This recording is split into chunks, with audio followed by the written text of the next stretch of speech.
கிறிஸ்துவுக்குள் பிரியமானவர்களே, இன்றைய நாளின் தியானத்திற்காக தெரிந்து கொள்ளப்பட்ட தியான தலைப்பு தேடிச் சென்று குணமளிக்கும் இயேசு.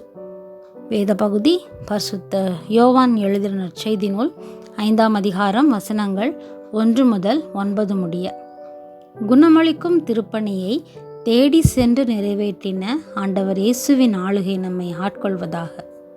பெதஸ்தா பலரை புதுவாழ்வுக்கு வழிநடத்தியோரிடம் 38 ஆண்டுகளும் மனதளவிலும் உடலளவிலும் வேதனையின் வழியில் வாழ்ந்த மனிதனை இயேசு தேடிச் சென்ற உன்னத இடம். வாழ்விழந்த மனிதனை புத்தாற்றலுடனும் புதுவாழ்வுக்கு வழிநடத்திய இயேசு பெருமானின் அன்பும் ஆற்றலும் குறையல்ல என்பதை நாம் இங்கு புரிந்து கொள்வோம். முழுக்க முழுக்க மனிதர்களால் கைவிடப்பட்டு ஓரங்கட்டப்பட்ட வாழ்வின் விளிம்பில் வாழ்ந்து கொண்டிருந்த மனிதனை தேடிச் சென்ற இயேசு நம்மையும் இன்று தேடி வருகிறார் என்பதை மனதில் நிலைநிறுத்துவோம். பேராற்றல் நிறைந்த ஆண்டவர் 38 ஆண்டுகள் கஷ்டத்திற்கு ஒரு நொடியில் உடனே விடுதலை கொடுத்தார். இன்றும் இது தரிசனம் இயேசுவால் மட்டுமே. ஜெபிப்போம்.